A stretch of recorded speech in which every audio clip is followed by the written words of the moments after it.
नमस्कार साथियों। शिक्षा शास्त्र की एक और क्लास में आप सभी का स्वागत करता हूं। मेरा नाम है निकेत।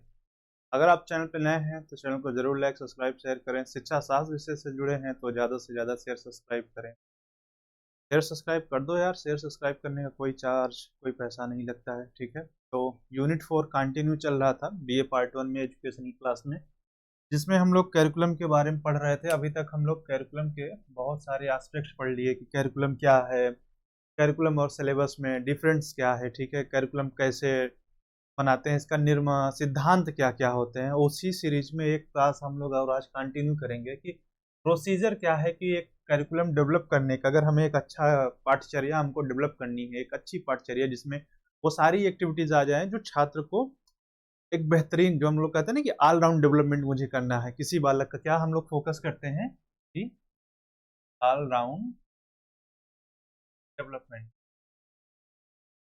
अगर हमें ये करना है तो हमें इसके लिए सहारा लेना पड़ेगा किसका?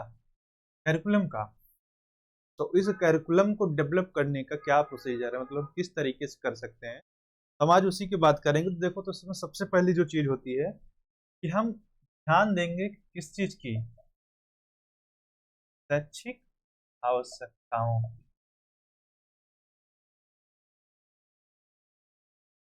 हम सबसे पहले इस चीज को ध्यान देंगे, क्या हमारी एजुकेशनल नीड है, किन चीज की, इसको हम क्या करेंगे? पहचानेंगे।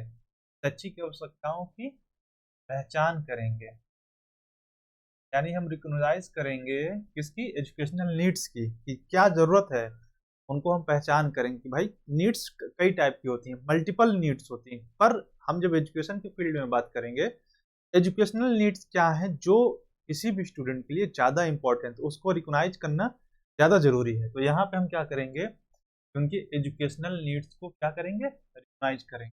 सेकेंड पॉइंट पे अगर हम आ जाते हैं तो हम क्या करेंगे? शैक्षिक उद्देश्यों का निर्धारण करेंगे। क्या करेंगे? शैक्षिक उद्देश्यों का निर्धारण करेंगे।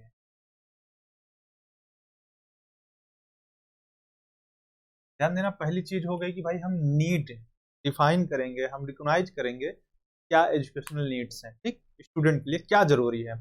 उसके बाद हम क्या करेंगे कि जो एम्स क्या है, इस चीज का हम निर्धारण, डिटर्मिनेशन करेंगे या डिटरमाइन करेंगे कि भाई क्या चीजें ज्यादा जरूरी हैं, और उसमें हम ध्यान देंगे किस एस्पेक्ट पे।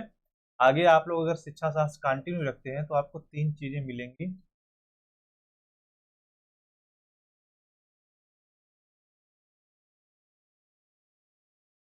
ये आगे भी काम आएगा, तो इसी के एस्पेक्ट पर हम ध्यान देंगे, बालक के ज्ञानात्मक पक्ष को। अब यहाँ पे फिलहाल हम शैक्षिक के हिसाब से देखेंगे। पहले ज्ञानात्मक हो गया, भावात्मक हो गया, और मनोचालक। यहाँ पे इसको हम बस थोड़ा ध्यान देंगे, इसे हम कॉग्निटिव बोलते हैं, इसे हम अफेक्टिव बोलते हैं, और इसको हम साइकोमोटर बोलते हैं। लेकिन इसका मेन यूज कब होता है? जब हम तीसरे स्टेप में आ जाते हैं, और तीसरे स्टेज में आके हम जब शिक्षा के उद्देश्यों का, अभी तक यहाँ पे हम शैक्षिक बात कर रहे थे, लेकिन अब यहाँ पे हम जब प्रॉपर शिक्षा के लिए, यानी प्रॉपर एजुकेशनल ना होके एजुकेशन के उद्देश्यों का निर्धारण करेंगे,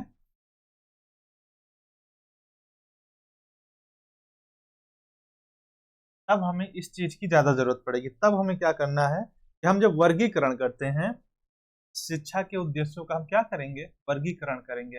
अब हमें इसकी एक्चुअल में जरूरत पड़ेगी कि भाई कॉग्निटिव,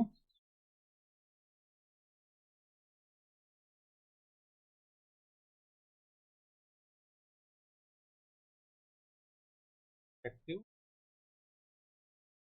साइकोमोटर। एक्चुअली इनको डोमेन बोला जाता है, और ये दिया था एक शिक्षा शास्त्री है ब्लूम। इनका पूरा नाम बेंजामिन एस ब्लूम था, ठीक है। और ये उन्होंने अकेले नहीं दिया था, लेकिन इसका कॉन्सेप्ट जो लाया था, सबसे पहले इन्होंने कॉग्निटिव दिया था, फिर अफेक्टिव इनके साथ इनके सहयोगियों ने, और कॉग्निटिव सॉरी साइकोमोटर डोमेन किसी और ने दिया था। तो इसमें अलग अलग नाम है, अलग अलग शिक्षा शास्त्री हैं, एक ब्लूम है, सिम्पसन है, और एक क्राथवाल है। इन तीन लोगों ने मिलकर ये दिया था। लेकिन सबसे पहले चूंकि ज्ञानात्मक पक्ष ब्लूम लेके आए थे, तो इसलिए इसको हम एजुकेशनल टैक्सोनॉमी के नाम से जानते हैं कि एजुकेशनल ऑब्जेक्टिव या टैक्सोनॉमी बाय ब्लूम। तो ब्लूम का नाम ज्यादा आता है, तो इसलिए अब हम यहाँ पे हम उसके ज्ञानात्मक पक्ष से यहाँ पे मतलब है कि शिक्षा के जो हम उद्देश्यों का वर्गीकरण करेंगे, तो हम सबसे पहले नॉलेज देखेंगे, कौन कौन सा नॉलेज वाले के लिए जरूरी है, किस चीज का हम नॉलेज दे सकते हैं, ये डिटरमाइन करेंगे। इसके वजह हम उसका वर्गी क्लासिफिकेशन करेंगे। फिर उसके बाद हम भावात्मक पक्ष को देखेंगे, अफेक्टिव डोमेन को देखेंगे कि अब कौन कौन से इमोशंस है उन चीजों को कर पा रहा है या अंडरस्टैंड कर पा रहा है, यानी कि साइकोलॉजिकली अब हम यहाँ पे हम दबाव डालेंगे चीजों को समझने के लिए। अब हम यहाँ पे यूज करेंगे साइकोलॉजिकल थिंग्स का। और लास्ट में जो है मनोचालक, मनोचालक को ऐसे समझ लो कि यहाँ पे क्या होता है कि जब आप दिमाग ब्रेन में आपकी जो सोचते हो, जैसे आपके दिमाग ने कहा लिखना है और आपका हाथ, जैसे मैं सोच रहा हूँ लिखना है, मैंने यहाँ पे लिखना शुरू कर दिया, यानी मन और माइंड और हैंड, या और आसान भाषा में कहें माइंड और बॉडी का इंटरेक्शन इतना तगड़ा हो कि यहाँ से रिएक्ट हो और ये तुरंत रिस्पॉन्स कर दे। तो इसी चीज को हम बोलते हैं साइकोमोटर डोमेन, कि भाई हमारे दिमाग ने कहा और हमारे बॉडी ने उस चीज को कर दिया। तो हम इन चीजों का निर्धारण करेंगे या वर्गीकरण करेंगे। तो ये सबसे ज्यादा जरूरी है, इस चीजों का ध्यान में रखना कि हम ज्ञान के भी पक्ष देखेंगे, भाव भी देखेंगे। भाव से यहाँ से मनोवैज्ञानिक पक्ष से है, सिर्फ इमोशन पे मत चले जाना कि नहीं भाव का मतलब इमोशन से नहीं है, बट मेन इसका जो फोकस है यहाँ पे वो साइकोलॉजिकल एस्पेक्ट में है। और लास्ट में है साइकोमोटर डोमेन, की जो हम कर रहे हैं वो दिमाग में सोच रहे हैं वो हम कर लें, मतलब माइंड में जो हमारे थॉट चल रहे हैं उनको हम सही तरीके से प्रेजेंट कर लें।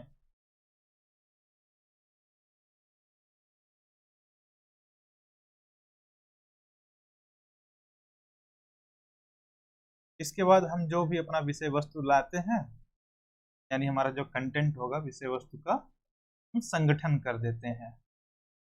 संगठन का मतलब है कि हम उसको अब एकत्रित कर देते हैं एक जगह पे। जैसे क्या होता है, कोई इंस्टीट्यूट होता है, एक इंस्टीट्यूट होता है जहाँ पे जाके सारी क्लासेस चलती हैं। तो उसी इंस्टीट्यूट में बीए की भी क्लासेस चल रही है, उसी में बीकॉम की भी चल रही है, बीएससी की भी चल रही है, लेकिन अलग अलग सेक्टर में। लेकिन क्या होता है, वो नाम उसी इंस्टीट्यूट का होता है। तो वही तरह यहाँ पे भी है कि हम विषय वस्तु का क्या करेंगे, संगठन कर देंगे सारी चीजों का, इसके अंतर्गत कैरिकुलम के लिए। मतलब जितनी भी एक्टिविटी, जो भी हम चीजें सोच रखे हैं, उस हर चीज को यहाँ पे लाके हम रख देंगे। और जब यहाँ पे लाके रख देंगे तो लास्ट में हम क्या करते हैं, सबसे जरूरी चीज है मूल्यांकन। मूल्यांकन, मूल्यांकन किए बिना तो किसी भी चीज को प्रमाणित ही नहीं किया जा सकता। तो एटलीस्ट लास्ट में हमें उसका मूल्यांकन करना पड़ेगा ना। मूल्यांकन क्यों करना पड़ेगा इसका,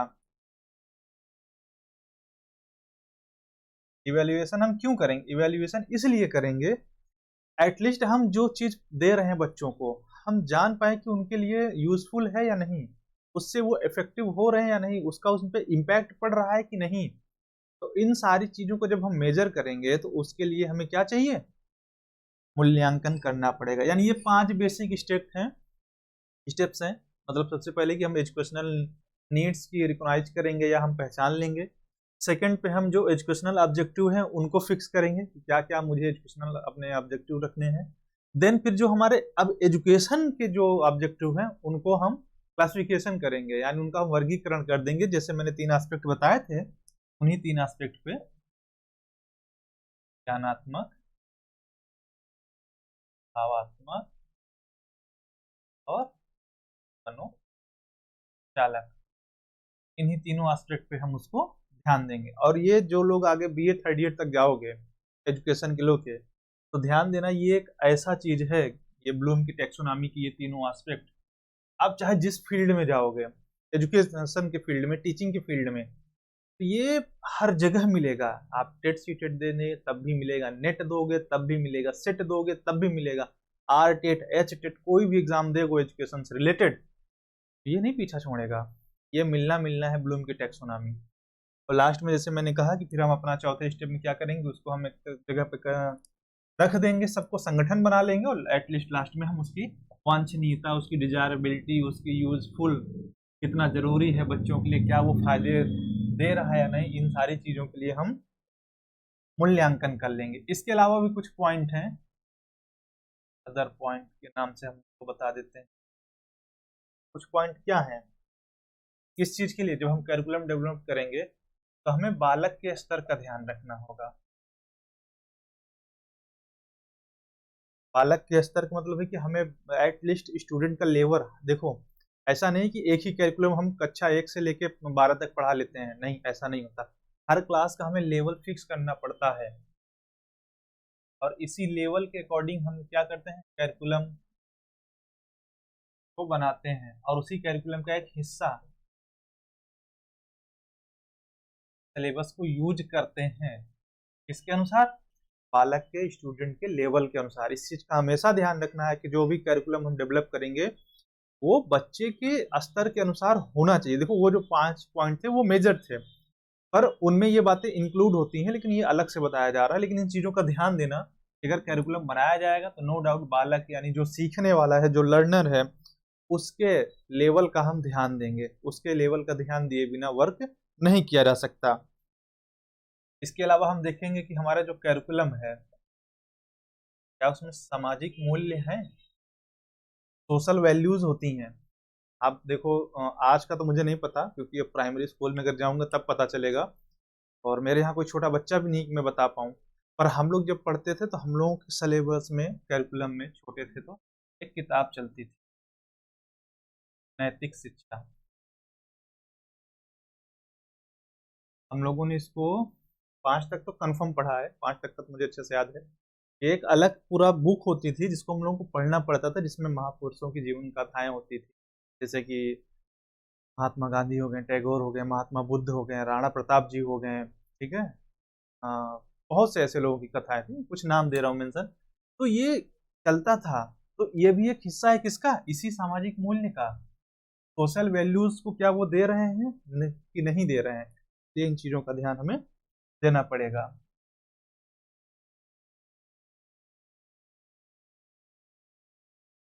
इसके अलावा बालक में एक चीज और जोड़ लीजिए, स्तर के बाद योग्यता, रुचि, यानी बालक के अंदर वो एबिलिटी है कि नहीं कि जो हम दे रहे हैं वो अंडरस्टूड कर पाए, उसका इंटरेस्ट है कि नहीं।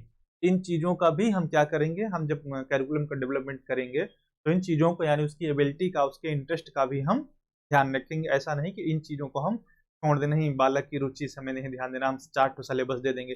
जैसे अगर याद हो तो मैंने कैरिकुलम के टाइप्स बताए थे, तो कुछ टाइप ऐसे थे जो बालक के ऊपर ध्यान ही नहीं देते थे। जैसे जो सबसे अच्छा इसका एग्जाम्पल था सब्जेक्ट सेंटर या टीचर ओरिएंटेड। ये दोनों जो कैरिकुलम के टाइप थे, ये क्या थे कि अपना विषय या अपने जो टीचर था उसको प्राइमरी सोर्स मानते थे कि ये ज्यादा इन पे ध्यान दो, बाकी चीजों पे नहीं ध्यान देना है।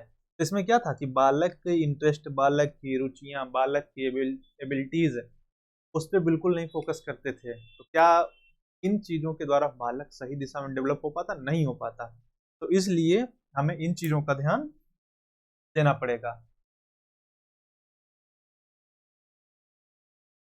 इसके अलावा एक पॉइंट ये हम ध्यान दे सकते हैं कि समय की क्या आवश्यकता है, और इसमें एक लाइन जोड़ लेते हैं, समय की आवश्यकता एवं वर्तमान आवश्यकता।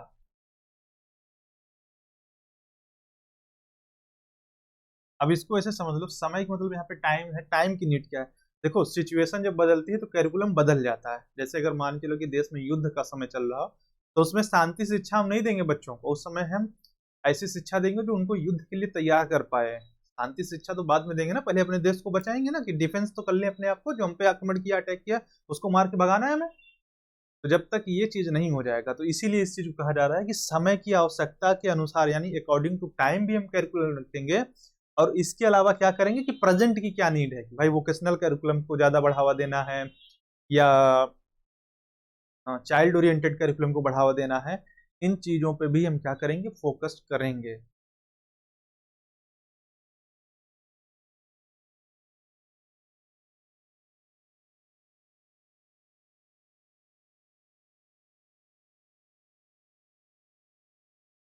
मांग क्या है, ये तो उसी में आ जाएगा, लेकिन फिर भी जान लो, यानी कि डिमांड क्या है इस समय की। इस चीज पे भी हम फोकस करेंगे, डिमांड को हम अनदेखा नहीं कर सकते। जैसे अगर ध्यान दोगे तो आज से 10 साल पहले ना आईईआरटी का या इंजीनियरिंग का बहुत ज्यादा क्रेज था, मैक्सिमम बच्चे उसी में चले जा रहे थे। तो सामाजिक नीड क्या है, सोशल नीड क्या है, इन चीजों को भी हम क्या करेंगे, ध्यान देंगे। इसके अलावा एक चीज जो इसमें हम ध्यान देंगे वो है ज्ञान की प्रकृति। लगभग सारे पॉइंट हो गए हैं, यानी नॉलेज का नेचर क्या होगा कि नेचर ऑफ नॉलेज हम ध्यान देंगे कि कैसा होगा, हम जो नॉलेज देंगे उसकी प्रकृति क्या होगी, वो किस प्रकार का देंगे। हम सैद्धांतिक नॉलेज पे ज़्यादा फोकस करेंगे या बिहेवियर नॉलेज पे ज़्यादा फोकस करेंगे, या दोनों को मिला के देंगे एक मिक्सचर के रूप में कि जहाँ जैसी नीड हो हम उसको यूज कर लेंगे। यानी बीच का रास्ता उनको सिखाएंगे कि हाँ, हम दे रहे हैं आपको थ्योरेटिकल भी नॉलेज और हम आपको दे रहे हैं प्रैक्टिकल भी। आप अपने समय, अपनी क्षमता के अनुसार किसी एक का यूज कर लेना अपनी सिचुएशन में। तो ये थे करिकुलम को डेवलप करने के प्रोसीजर। कुछ मेजर पॉइंट थे, कुछ माइनर पॉइंट थे, लेकिन ये जितने भी पॉइंट थे इसमें, ये सारे, चाहे बालक के रुचि को ध्यान देखना है, चाहे उसकी आवश्यकता को ध्यान देना है, चाहे उसके स्तर को समझना है, चाहे उसके इम्पोर्टेंस को, चाहे समाज की नीड देखना है, चाहे समय की नीड देखना है, चाहे प्रेजेंट की नीड देखना है, तो इस हर एस्पेक्ट को हम ध्यान देते हुए ही करिकुलम को डेवलप करते हैं। करिकुलम को हम ऐसे ही हवा में उठा के नहीं बना दे सकते, क्योंकि जैसा कि मैं पहले भी बताया हूँ, जो बालक का विकास निर्भर करता है वो 3 चीजों पे होता है। देखो, एक टीचर है। टीचर कौन है? सिखाने वाला है। और एक आता है बीच में, विद्यालय। अब इस विद्यालय में क्या चलेगा? करिकुलम के थ्रू पढ़ाई हो रही है, और पढ़ने वाला कौन है? बालक। अब प्राइमरी और सेकेंडरी तो यहाँ पे नहीं है, ये भी प्राइमरी है, ये भी प्राइमरी है, दोनों प्राइमरी हैं। लेकिन इन दोनों के लिए जरूरत है किसकी? माध्यम की, जो कि बनता है यहाँ पे विद्यालय, और विद्यालय में हमें मिलेगा करिकुलम। अगर हम विद्यालय को हटा भी देते हैं तो हमें मिल रहा है करिकुलम चाहिए, तब भी हमें, अगर मान लो बालक विद्यालय में नहीं पढ़ रहा है, किसी ओपन सोर्स से भी पढ़ रहा है, तब भी हमें करिकुलम तो चाहिए। तो इसलिए करिकुलम बहुत ही ज्यादा जरूरी है कि शिक्षक और छात्र के मध्य में अपनी महत्वपूर्ण यानी इंपॉर्टेंट रोल प्ले करता है कि भाई अगर ये नहीं होगा तो हम पढ़ेंगे क्या, पढ़ाएंगे क्या? क्या बच्चे को सिर्फ अंधा छोड़ देंगे? जब आगे आप सेकेंड ईयर में जाएंगे तो प्रकृतिवाद पढ़ेंगे। प्रकृतिवाद में बालक को अंधा छोड़ दिया जाता है। अंधा छोड़ देने का मतलब है कि उसे नेचर के साथ छोड़ दिया जाता है कि आप नेचर के साथ कुछ भी करो, स्वतंत्र हो, आपको किताबों की ओर नहीं लौटना है, आपको एक फॉर्मल रूप से एजुकेशन नहीं लेना है। ये सारी बातें प्रकृतिवाद करता है। देन हम जब हम सेकेंड ईयर में आप लोग आओगे तब इन पे बताएंगे। लेकिन खैर, इन सारे पॉइंट्स को हम ध्यान देंगे जो कि करिकुलम डेवलपमेंट करने के लिए हैं। एक बार फिर कह रहे हैं कि जितने भी लोग वीडियो देख रहे हैं उसको ज़्यादा से ज़्यादा लाइक सब्सक्राइब कर दो यार। लाइक सब्सक्राइब शेयर करने का कोई चार्ज नहीं लगता, कोई पैसा नहीं लगता। पर डे आप लोगों के लिए कोई ना कोई वीडियो अपलोड करता हूँ जो आपके ही टॉपिक से रिलेटेड होता है, तो ज़्यादा से ज़्यादा शेयर और सब्सक्राइब कराएं, ठीक, चाहे जैसे शेयर सब्सक्राइब कराएं। Thank you.